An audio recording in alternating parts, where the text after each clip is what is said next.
And I want to thank our friends at Hampshire Hills. Can you please give them a round of applause and thank them?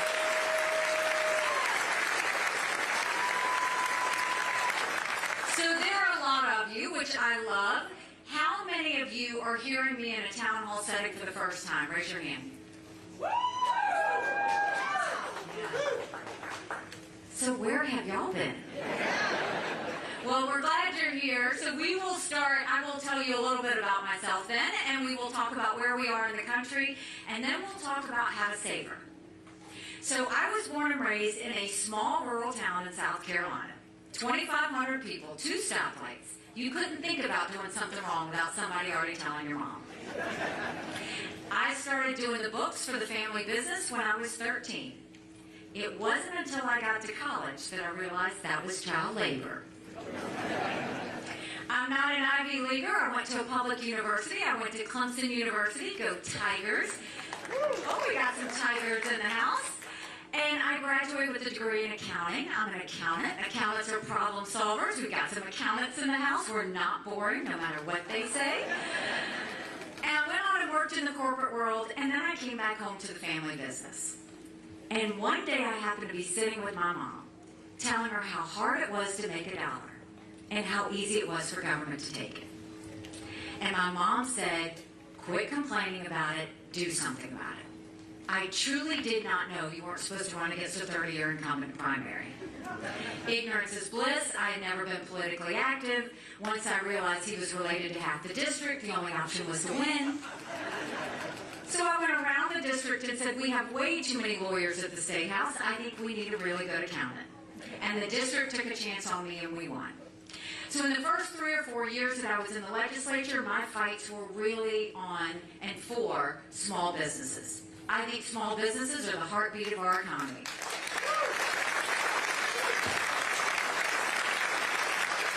You take care of small businesses, you take care of a lot of families. And in South Carolina, a lot of legislation was voted on by a voice vote. All in favor, say aye. All opposed, nay. The ayes have it. But one day, they pushed through a bill that would give legislators a pay raise. All in favor, say aye. All opposed, silence. The ayes have it, yet to this day you can't find anyone that says they voted themselves a pay raise. I was furious because we had a Republican House, a Republican Senate, and a Republican governor. And so I filed a bill that said anything important enough to be debated on the floor of the House or the Senate is important enough for the people to know how their legislators voted. Yes. And the Speaker of the House said, put the bill away. We don't need to have it. We will decide what the public needs to see and what they don't. Long story short, when I refused to put the bill away, when I went around the state and told them what was happening with voice votes, they stripped me of everything. I lost all my seniority. They took me off my committees. I could sponsor a bill no one would co-sponsor. So I ran for governor. And I'm proud to say one of the first bills we signed into law is now in South Carolina. Anything important enough to be debated on the floor of the House or the Senate requires a legislative vote on the record, and we took it a step further and did it on every section of the budget as well.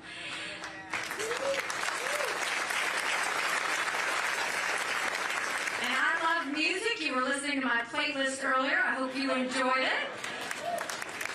And so on the day of the bill signing, I blasted throughout the State House, Pat Benatar's Hit Me With Your Best Shot.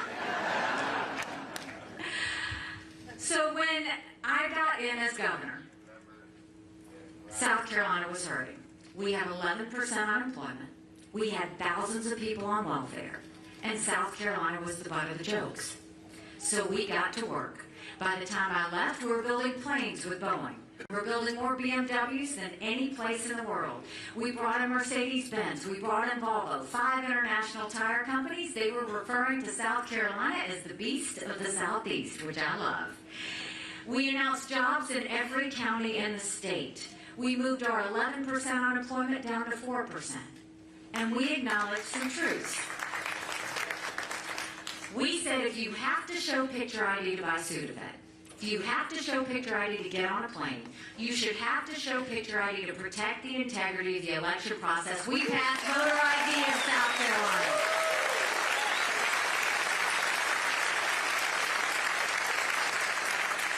We passed one of the toughest illegal immigration laws in the country. We passed tort reform. We did pension reform. We cut taxes. We paid down debt. We basically filled up our coffers, and South Carolina was proud again.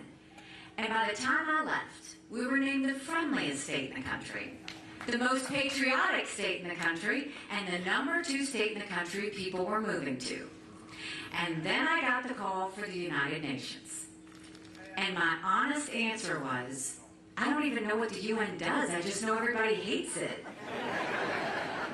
And I wasn't wrong about that. But when I got to the UN, I wanted countries to know what America was for and what America was against. I didn't care if they didn't like me, but I wanted them to respect America. So we got to work. We pulled ourselves out of the Iran deal. We moved the embassy from Tel Aviv to Jerusalem.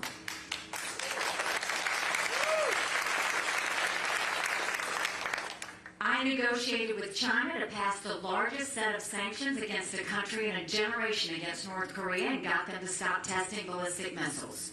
We got ourselves out of the farce that was the Human Rights Council. We got ourselves out of the Paris Climate Agreement. We stopped all U.S. taxpayer dollars going to the Palestinian Refugee Organization that was wasting our money.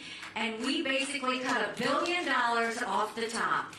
But of all the things we did at the UN, the best thing that we did was we took the kick me sign off of our backs, and America was respected again at the UN.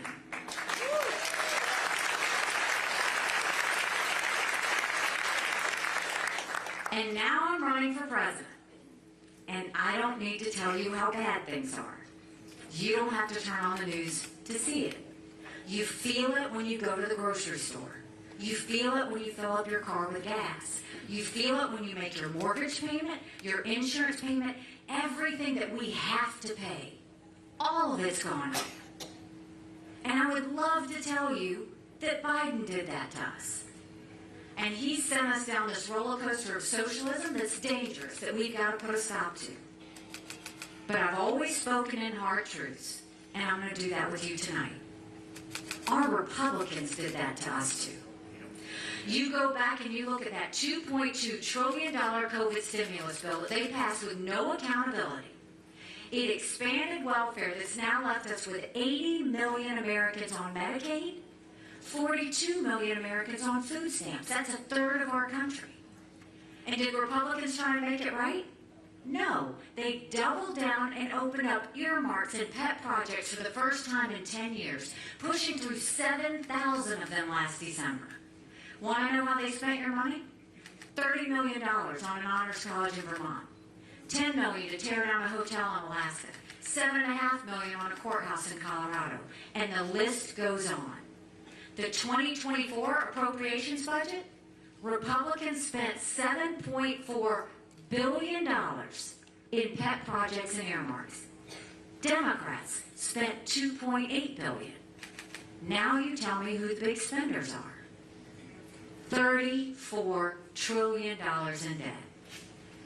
We're having to pay more just to make our interest payments. China owns some of that debt. Even though 1 out of 6 American families can't afford their utility bill, 60% of Americans are living paycheck to paycheck. 50% of American families can't afford diapers. Homelessness has gone up 12%. Over 650,000 Americans now are homeless. Social Security will go bankrupt in 10 years. Medicare will go bankrupt in 8. Then when it comes to education, everybody wants to blame COVID for education. Nope. We had problems with education before COVID. Do you know right now in America, only 31% of 8th graders in our country are proficient in reading? 31%. Only 27% of 8th graders in our country are proficient in math. If we don't do something and do something quick, we're going to be in a world of hurt 10 years from now. And then when it comes to the border, I literally don't know what else to say outside of the fact this is a complete dereliction of duty. Yeah, yeah.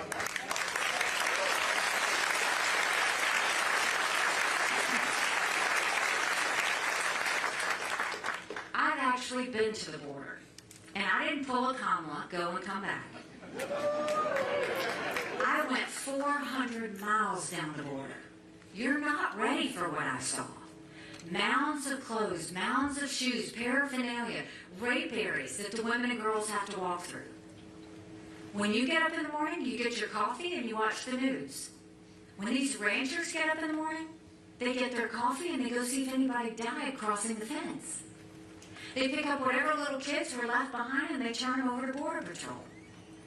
I met with multiple sheriffs. They said before 7 a.m. they round up whatever illegal immigrants they can find. They turn them over to Border Patrol. Border Patrol documents them and releases them until their court date years from now. And when I asked Border Patrol about their job, they said, "You want to know what we do? We're glorified babysitters. They don't let us do our job." 8 million illegal immigrants have come to that border. 300,000 just in December. 17 on the terrorist watch list in 1 month. Then you go and I've always been told, you take care of those who take care of you. That's what my parents taught me. But I'm going to ask you if we're taking care of those who take care of us. Right now in America, over 35,000 of our veterans are homeless. 1 in 3 suffers from PTSD or thoughts of suicide. We lose 22 heroes a day to suicide. If a veteran needs a doctor's appointment, on average it takes 29 days. Why 29 days? Because on the 30th day they can go to the doctor or hospital of their choice. So midway through the 29 days, they get a call to reschedule, and the clock starts all over again. It's shameful how we treat our veterans. And then you turn on the TV to see what your Congress is doing. What has Congress done for you lately? Nothing. Nothing. You know they have one job, right? It's just to get a budget out on time that pays for government.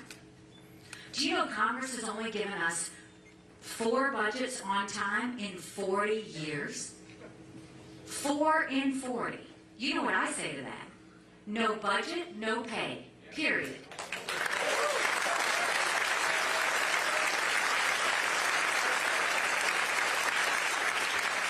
Don't you think it's finally time we have term limits in Washington, D.C.?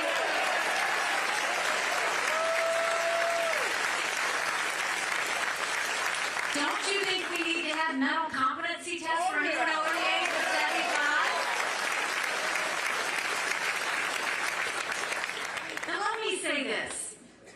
I'm not being disrespectful when I say that.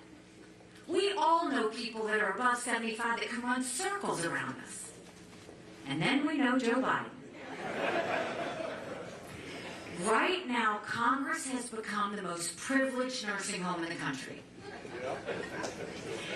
These are people making decisions on our national security. These are people making decisions on the future of our economy. It's nothing to play with. We need to know that we have people at the top of their game. I don't care if you do it for 50 and up, but it's that serious. So that's a lot of bad, right? It's hard to find anything good. But now I'm going to tell you what I told South Carolinians when I became governor. No more whining. No more complaining. Now we get to work. How do we fix it? Let's start with the economy. The first thing we do is we claw back the $100 billion of unspent COVID dollars that are still sitting out there.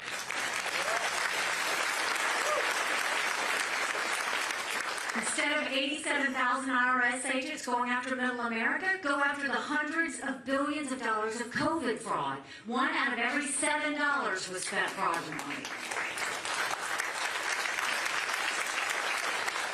If 8% of our budget is interest, quit borrowing. Cut up the credit cards. You have to balance a budget every day. I had to balance a parents, the only group that refuses to balance a budget. We'll stop the spending, we'll stop the borrowing, we'll eliminate the earmarks, and I will veto any spending bill that doesn't take us back to pre-COVID levels. That will save us trillions. Then we're going to move as many federal programs as we can down to the state level.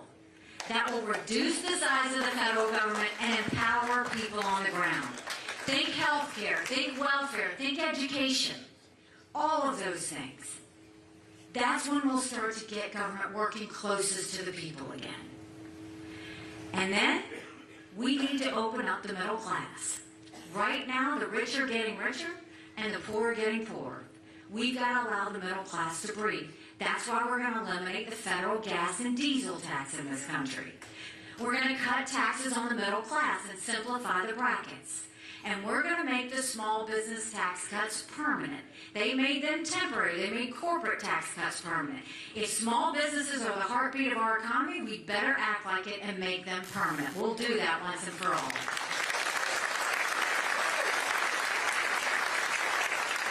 That's how we'll start to get our economy back on track and get our spending in check. When it comes to education, we knew in South Carolina, if a child couldn't read by 3rd grade, they were 4 times less likely to graduate high school. So we started holding those kids back instead of pushing them forward. We brought in their parents. We did reading remediation programs, and we set them up for success. We've got to do that across our country. We have got to get our kids reading again.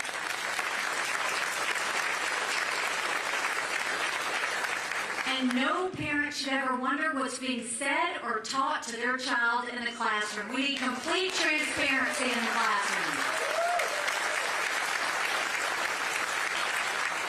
Every school's curriculum needs to be online for every parent to see.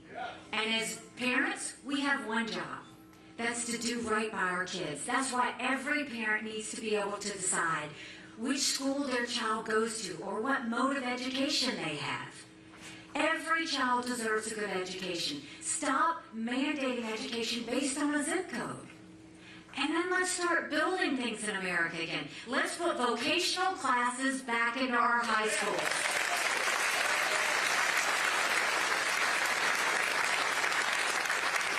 In South Carolina, we had apprenticeships all over our state. We taught our kids how to build the things we were making. That gets them invested in our economy before they even get out of school. And then a point of personal privilege. For all you girl dads out there, and all you strong moms, we have to raise strong girls. Strong girls become strong women. Strong women become strong leaders. And none of that happens if you have biological boys playing in girls' sports. We got to cut that out.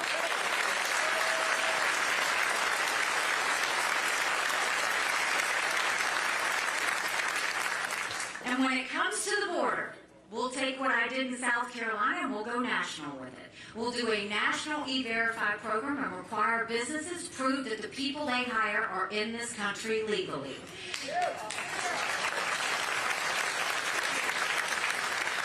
We will defund sanctuary cities once and for all. No more safe havens for illegal immigrants. We'll put 25,000 Border Patrol and ICE agents on the ground and let them do their job. We will go back to the Remain in Mexico policy so that no one steps foot on U.S. soil to begin with. And instead of catch and release, we'll go to catch and deport. That's what's going to stop everything that's happening on the border. And when it comes to our veterans, we've all seen the images when our men and women deploy and the tears that are shed. And then we've seen the images, God willing, when they come back home to us safely and the prayers that are answered. I'm the wife of a combat veteran. Michael deployed to Afghanistan. And when he came home to us, it was a lot of prayers answered. But that was the easy part. When we got home, life got hard. Michael couldn't hear loud noises. He couldn't be in crowds. Life had passed him by for the year that he was gone, and the transition was tough. We can't just love our men and women when they're gone. We got to love them when they come back home, too.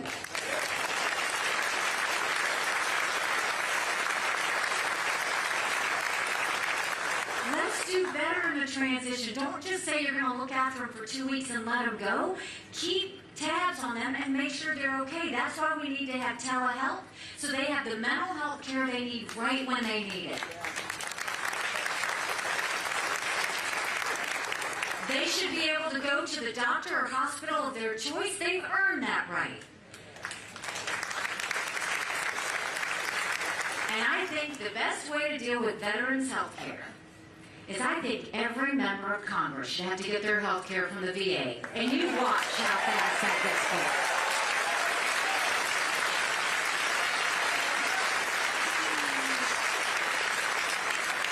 You know it will be the best health care we've ever seen if we do that.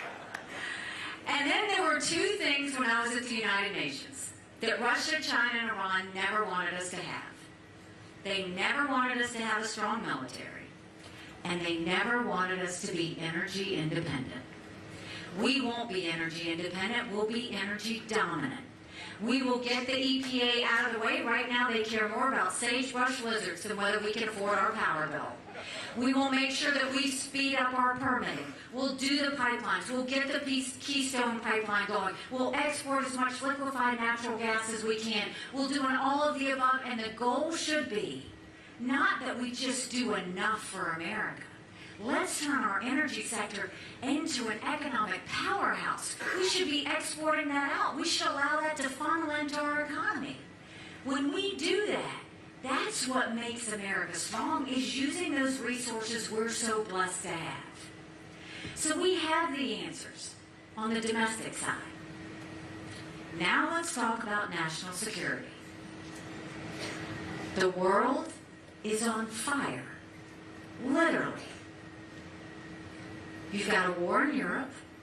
You've got a war in the Middle East. You've got North Korea just tested an intercontinental ballistic missile that's capable of hitting the U.S. You've got China on the march. Make no mistake, none of that would have happened had we not had that debacle in Afghanistan. The idea that my husband and his military brothers and sisters had to watch us leave Bagram Air Force Base in the middle of the night without telling our allies who stood shoulder to shoulder with us for decades because we asked them to be there. Think about what that said to our friends.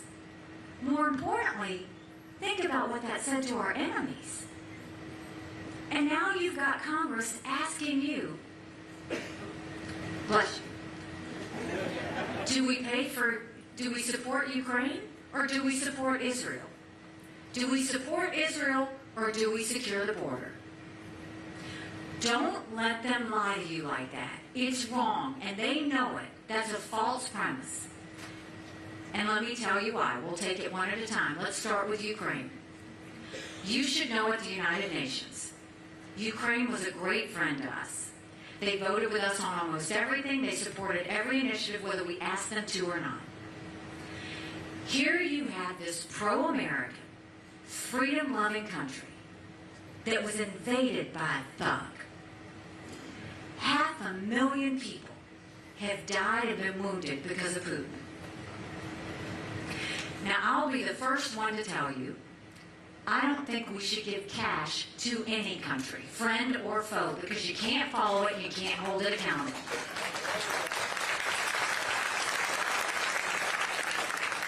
I don't think we put troops on the ground in Ukraine, and they don't want them. They want to win this themselves.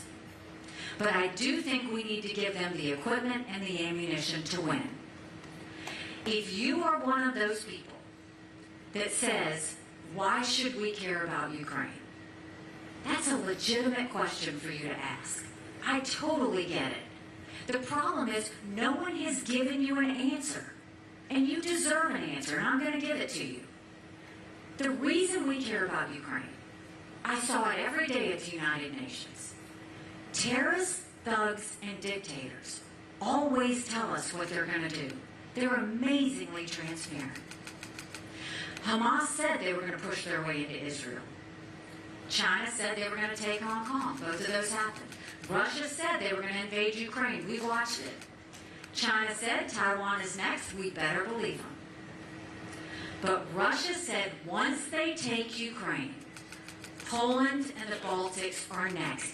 If that happens, those are NATO countries. That puts America at war. This is about preventing war. It has always been about preventing war. And Putin's hit rock bottom. How do we know that? He's lost 87% of the troops that he had that started this war. They've raised the draft age now in Russia to 65.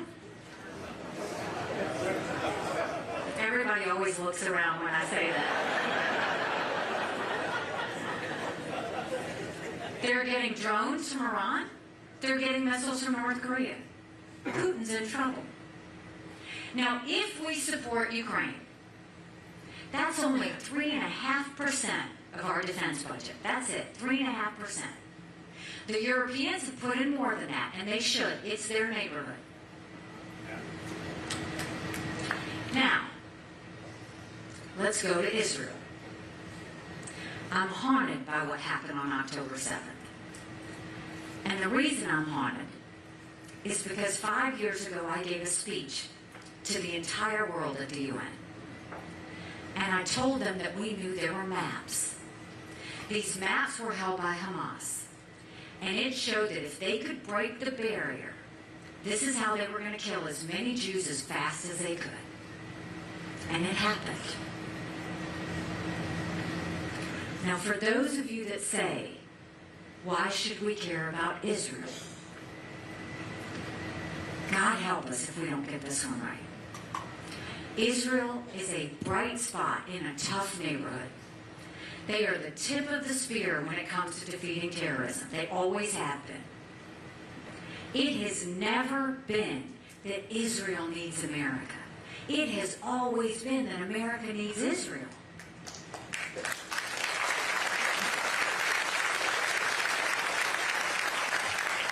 And you look at what happened on that horrific day, when they beheaded those people and burned those babies alive and took those girls from that concert and raped them and dragged their naked bodies through the streets of Gaza.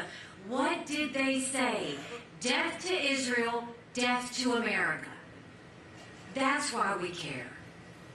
And the other opponents are saying this is Israel's problem. No, it's not. This is personal for us. 33 Americans were butchered on that day. They are holding American hostages now as we speak. Now, remember when I said Putin had hit rock bottom? On that horrific day, October 7th. October 7th is Putin's birthday. Who's the happiest person in the world right now? Putin. Why? Because what did the U.S. and the West do? We took our eyes and all our resources off of Ukraine and turned it to Israel. Did Putin call Israel when this happened? Nope, he didn't call Netanyahu for 10 days. You know who he did call? Hamas. Invited them to Russia. They came immediately and they named themselves friends. If we support Ukraine and we support Israel, that's only 5% of our defense budget. Now, when it comes to securing our border, that's priority number one. Without question, without any excuses, no questions asked. America right now is acting like it's September 10th, and we better remember what September 12th felt like.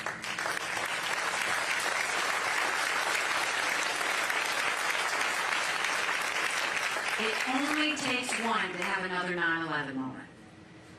So if we take care, if we support Ukraine, and we support Israel, and we support closing the border, that's less than 20% of Biden's green subsidies. So don't let them tell you that you have to pick. We need them to pick national security. We need them to protect Americans. We need them to prioritize and know that this is about preventing war. Now, prior to the invasion of Ukraine, Russia and China held hands before the Olympics and named themselves unlimited partners. So now let's talk about America's #1 national security threat, China. China's been planning war with us for years, and that's not an exaggeration. They're already here. They've already infiltrated our country. They bought 400,000 acres of U.S. soil, most recently near Grand Forks Air Force Base, where our most sensitive drone technology is. They're putting millions of dollars into our universities, stealing our research, spreading Chinese propaganda. They bought the largest pork producer in our country, in Iowa. Everybody got upset when the Chinese spy balloon went overhead, right? Rightfully so. China claims it was a weather balloon. Now we know it connected with a U.S. internet company and took all that surveillance and sent it to China. South Carolina has beautiful beaches. That's not why that spy balloon went over there. We're a heavy military state. What about the fact that 90% of our law enforcement drones are Chinese? So now think of all the mini surveillance happening. We've got Chinese police stations throughout our country. We've got a Chinese spy base off our shores in Cuba. We've had more Americans die of fentanyl than the Iraq, Afghanistan, and Vietnam wars combined. 75,000 Americans last year alone.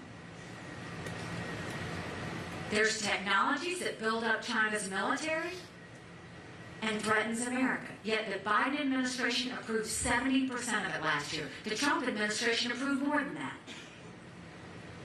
And China's building up their military at a scary pace. They now have 500 nuclear warheads. That's 100 more than they had last year. They have the largest naval fleet in the world. They have 370 ships. They'll have 400 ships in 2 years. We won't even have 350 ships in 2 decades. They're doing artificial intelligence. They're doing space. They're doing cyber. They're doing hypersonic missiles. We've barely gotten started. And now China's the lead developer of neurostrike weapons. Weapons engineered to change the brain activity of military commanders and segments of the population. That's who we're dealing with. So don't let Biden and Yellen tell you that China's a competitor. I dealt with China every single day at the United Nations. They never saw us as a competitor. They always saw us as an enemy. We've got to look at them the way they look at us.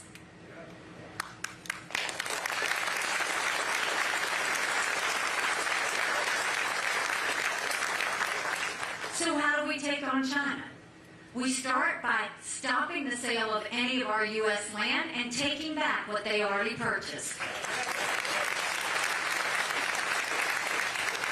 We go to our universities and we say, you either take foreign money or you take American money, but the days of taking both are over. We get that foreign intrusion out of our universities. We blacklist every bit of technology that builds up their military and hurts us. We close all of the Chinese police stations that are in our country right now. And we go to China and say, we are going to end all normal trade relations with you until you stop murdering Americans with fentanyl. You watch how fast they move because they need our economy. And then we strengthen our military. Strong militaries don't start wars. Strong militaries prevent wars.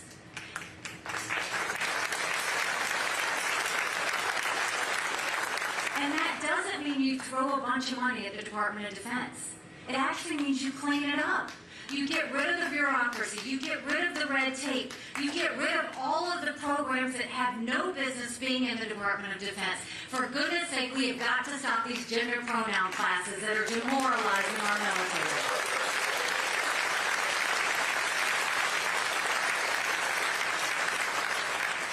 And we need to modernize. We've got too many generals looking at wars of the past, land, air, and sea.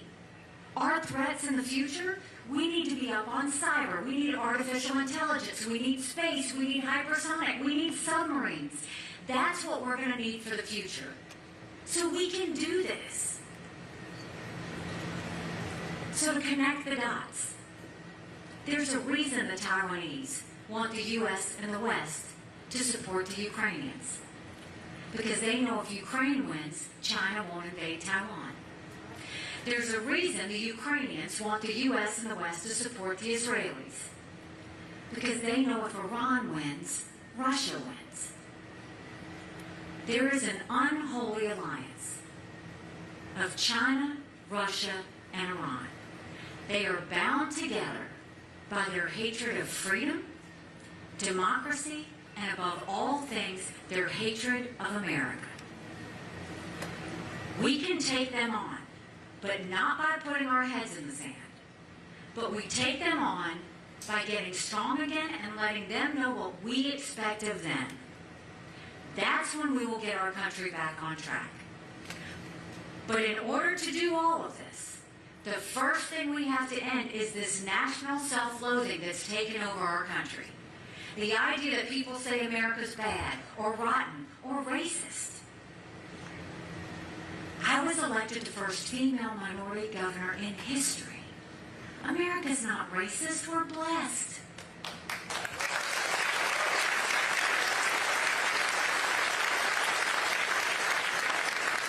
Our kids need to know to love America. They need to be saying the Pledge of Allegiance when they start school every day.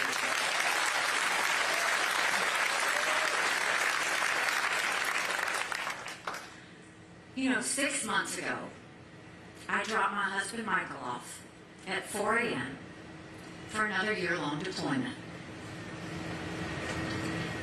And I watched him and 230 soldiers pick up their 2 duffel bags of belongings to go to a country they'd never been, all in the name of protecting America.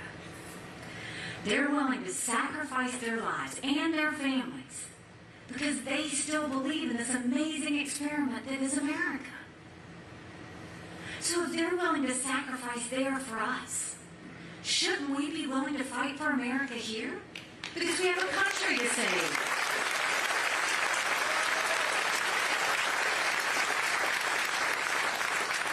But if we're going to save her, we've got to acknowledge some hard truths. Republicans have lost the last 7 out of 8 popular votes for president. That is nothing to be proud of. We should want to win the majority of Americans. But the only way we're going to win the majority of Americans is if we go forward with a new generational leader that leaves the negativity and the baggage behind.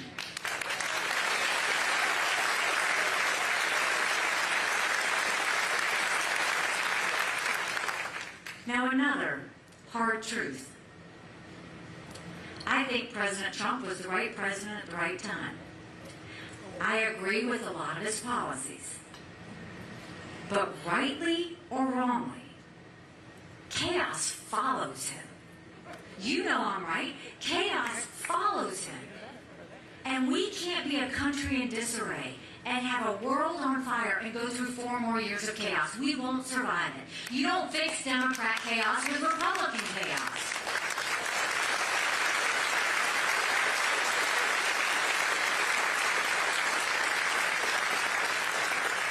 And we can't go through another nail-biter of an election. You look at any of these polls head-to-head with Biden. Trump is pretty much even. On a good day, he might be up by 2 points. Wall Street Journal had him up by 4. That's margin of error. I'm in every one of those same polls. And I defeat Biden by 17 points.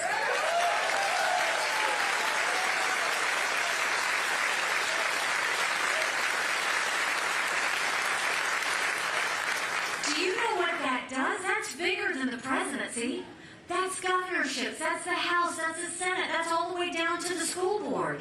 You go into D.C. with a double-digit win, That's a mandate to say we're going to stop the out-of-control spending. That's a mandate that says we're going to get our kids reading again and go back to the basics with education. That's a mandate to secure our borders with no more excuses. That's a mandate to bring law and order back to our country. That's a mandate for a strong America that we can all be proud of. Don't you want that?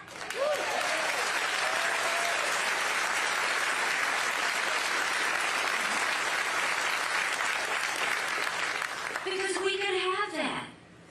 But in order to have that, it's going to take a lot of courage. Courage for every single person in this room. Courage for me to run. And courage for every one of you to know, don't complain about what happens in a general election if you don't play in this primary. It matters. Now, I will tell you, I have seen the commercials that you are seeing. And President Trump's given me some attention these days. I'm kind of flattered.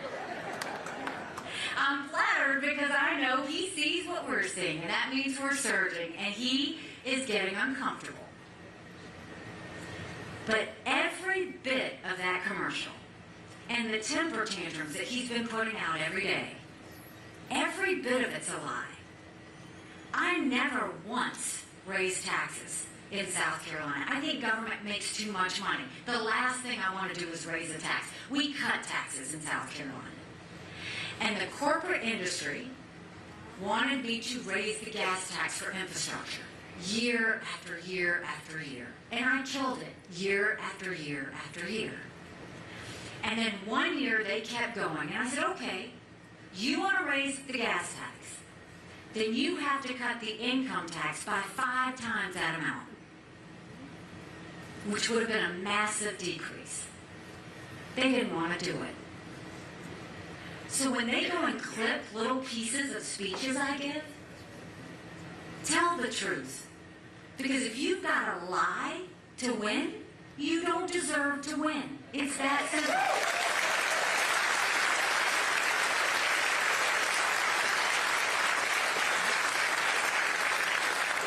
And if you're going to lie about me, I'm going to tell the truth about you. Because President Trump is the one that actually proposed a 25-cent gas tax increase on all of us back in 2018. Everybody talks about the economy under Trump and how good it was. And it was, right? At what cost? We went $8 trillion in debt in just 4 years because of him. $8 trillion. Our kids are never going to forgive us for that. And as an accountant, I can tell you, the goal is to get a good economy, but you don't go in debt doing it. Because all you're doing is putting the dollar at risk, and you're lowering our national security. Do you know in a couple of years, we're going to be paying more money for our interest than our defense budget? Guess who's paying attention to that? Russia, China, and Iran. We have an opportunity to get this right. And I know we'll get it right. And I trust you. I trust every single one of you. You know how to do this. You know Iowa starts it. You know that you correct it. You know that you continue to go.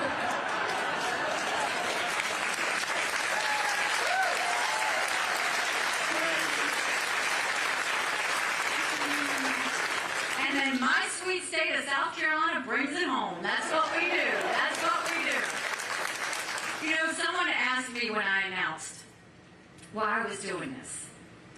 And I said, my parents came here 50 years ago to an America that was strong and proud and full of opportunities. I want them to know that country again. I'm doing this for Michael and his military brothers and sisters. They need to know their sacrifice matters. They need to know that we love our country. I'm doing this for my daughter, who just got married, and I saw how hard it was for her and her husband to buy a home. The average home buyer's age in America is 49 years old. And I'm doing this for my son, who's a senior in college. And I am tired of watching him write papers of things he doesn't believe in just to get an A. That is not us. That is not America. And for the first time, 81% of Americans don't think their kids are going to live as good of a life as we did. We can't be okay with that. I'm not okay with that. We do have a country to save. But I'll tell you this. If you join with me in this movement, if you join with me in this fight, I promise you, our best days are yet to come. Thank you very much. God bless you. Thank you. Thank you very much. Thank you. That's so nice. Thank you very much. Thank you, guys. Thank you. I appreciate it. Thank you. Thank you. Thank you so much. Thank you.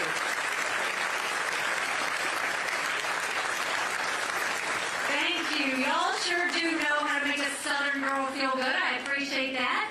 I appreciate your patience in listening to me. We're now going to turn the mics on you and take a couple of questions. If you will hold your hand up, we've got 2 people with microphones. They're going to come to you. Just hold your hand up high and they will find you. Let me get this lady right over here. Yes, ma'am, he's coming to you. Sorry, guys. Hi. Hi, Nikki. Hi. So glad I met you at General Bolduc at Volcano's. And I said to you then, I hope you run for president, and I'm glad you are. Oh. I have a question. Why doesn't any politician, be it Trump, Biden, go to Mexico and say, shut down your southern border so we don't have to shut down ours so much? I mean, you see these caravans, they're miles and miles long. Mexico is doing nothing. Where are they getting all the money to come up to our country in the first place? Cartels. Yes. So, this is a situation, first of all, my head explodes at what Biden is allowing to have happen. And someone asked me, why is Biden doing this? I truly don't know, because it's very un-American.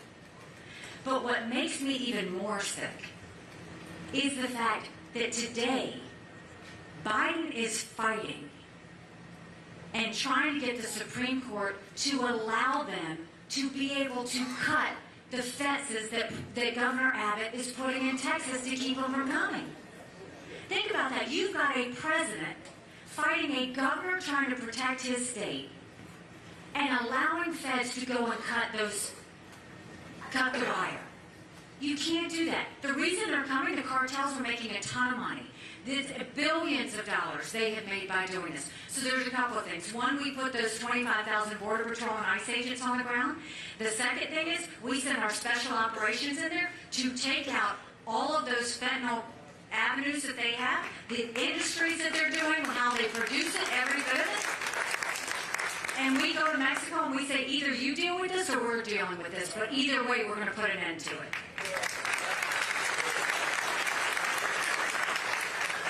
Yes, sir. Hi, Nikki. I have a question for you when you become president. I'm a graduate of Harvard University, and we have learned that the letters DEI are not what we thought it was. And we had our president resign over it yesterday. When you are president, what will you do to reverse DEI is a socialist program? It's infecting our youth. Perhaps your son can tell you about it. What will you do as president to remove this scourge from America? It's such a great question. And I feel sad for you because our universities used to be the pillars of what you wanted to see. They used to grow good, responsible, intelligent, hardworking people. And now you go and it's become this massive social experiment. And when I saw those 3 college presidents get up there and they could not acknowledge the evil of anti-Semitism, that was about as in your face as it gets. Now keep in mind with all of these protests, a couple of things I want to say with the protests. You heard me talk about Chinese money going into our schools. There's Arab money going into our schools too. We have to get all foreign intrusion out of our schools. That's why I said they can't take any more foreign money in our universities. That's the first thing. The second thing is, had this been the KKK, all of these presidents would have been up in arms. This is just as bad. It's just as bad when a student feels unsafe. When it turns to violence, something is terribly wrong. And if you can't acknowledge that, then we should just take your tax-exempt status away. And that's something that we've got to start telling our universities. If you can't really treat the hatred for what it is, if you can't protect students, then your money is going to get cut. The next thing is Joe Biden did a disservice. Because when it came time to put the definition of anti-Semitism in, he took out anti-Zionism. Anti-Zionism, when you say that, you're saying Israel doesn't have the right to exist. You're saying it's the eradication. You have to have that in the definition. We will put that back in the definition because governments and universities acknowledge that. And we need to make sure they take the full definition of anti-Semitism. And then finally, we've got to go and realize that the DEI in colleges is what caused the CRT in our schools. It all feeds down. And we have got to start holding these universities accountable because they come out of these universities and they become teachers in our schools or they become bureaucrats in D.C. and they try to put all this other indoctrination in there. And at the end of the day, we just want to teach and raise students that become our next future leaders.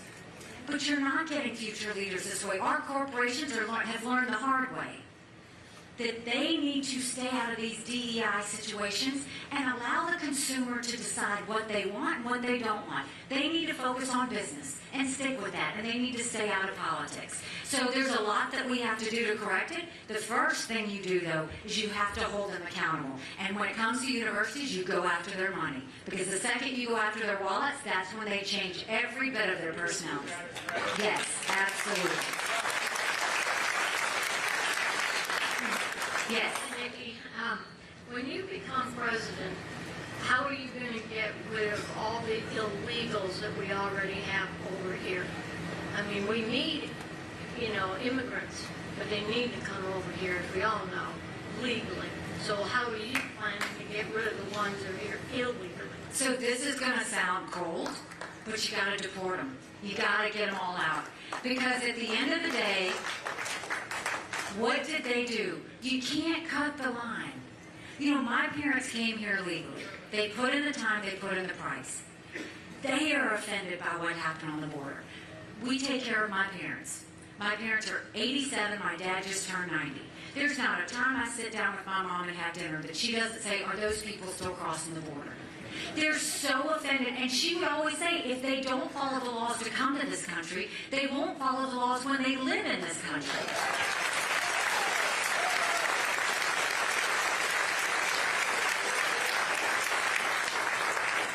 Where am I looking? Right over here. Right here. Oh. We have time for one more question. Oh, make it a great one. Okay, as president, can you give us an idea of what you would look for in a Supreme Court nominee?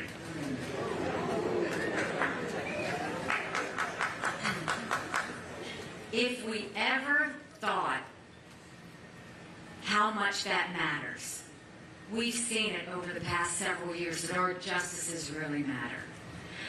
And look, I want to start with the role of government. Government was intended to secure the rights and freedoms of the people. It was never meant to be all things to all people. And we need justices that will interpret the law without political bias or without any other interpretation, just straight up the way it was intended. And we've gotten away from that. And I think a lot of things are starting to be corrected with that. But it really does matter that you can't have a political person one way or the other, left or right. It's got to be somebody with such integrity that they know that their job is not to make the law, not to bully the law, but to interpret the law. Because when you do that, and you do it cleanly, and you do it the way it was intended, that's the way government works best. So I will always look for justices that have integrity, that understand this is not a playground. This is not a place for you to make a name for yourself. This is a place for you to make sure that our country runs the way it was intended to be run and just translate the law the way it is.